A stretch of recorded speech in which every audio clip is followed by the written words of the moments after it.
அனைவருக்கும் வணக்கம். கம்பு தோசைக்காக நேற்று நைட்டு அரைச்சி வச்சுட்டுருங்க. இங்கே பாருங்கள், மாவு வந்து அருமையாக புளிச்சிருக்குது. இப்போ கம்பு தோசை தான் சுட போகிறேன். சட்னி பொட்டுக்கடலை தேங்காய் சட்னி அரைச்சி வச்சுருக்கேன். ஆளுக்கு 2 தோசை சுட்டு சாப்பிடுவோம். அவ்வளோதான் காலையில் டிஃபனுங்க. கம்பு உடம்புக்கு ரொம்ப ரொம்ப நல்லது. அடிக்கடி கம்பு தோசை சுட்டு சாப்பிடுங்க.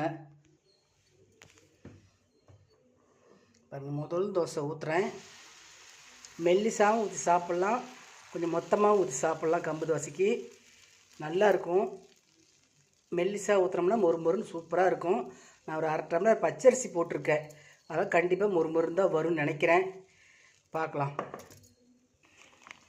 இந்த முறை வந்து மிஸ்டர் கோல்டு எண்ணெய் கோகனட் கிரவுண்ட்நட் ஆயில் வாங்கிக்கிறோம். இந்த 1 வாரம் ஆச்சு. இதை வாங்கி 1 லிட்டர் வாங்கிட்டு வந்து சமையலுக்கு யூஸ் பண்ணிகிட்ருக்குறேங்க. சூப்பராக இருக்குதுங்க, மணமாக இருக்குது. தோசை நல்லா மொறுமொறுன்னு வந்துருச்சு பாருங்கள். சூப்பராக இருக்குது தோசை. தீயாமல் எடுக்கணும். பொன்னிறமாக வெந்த உடனே எடுத்து சாப்பிட வேண்டியதாங்க. தேங்க்யூ.